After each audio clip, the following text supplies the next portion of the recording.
Toyota Hilux 2.4 auto tahun 2018.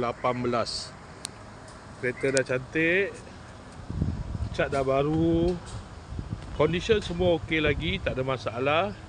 Kereta ni boleh loan bank, loan kredit dan loan kedai. Kalau nak beli cash pun boleh. Kalau berminat boleh datang kedai, tengok kereta, boleh test drive. Kereta ni accident free, boleh jalan jauh, tak ada masalah. Jom kita tengok bahagian dalam. Kereta ni ada waranti 1 tahun. Dalam masih cantik lagi, leather seat.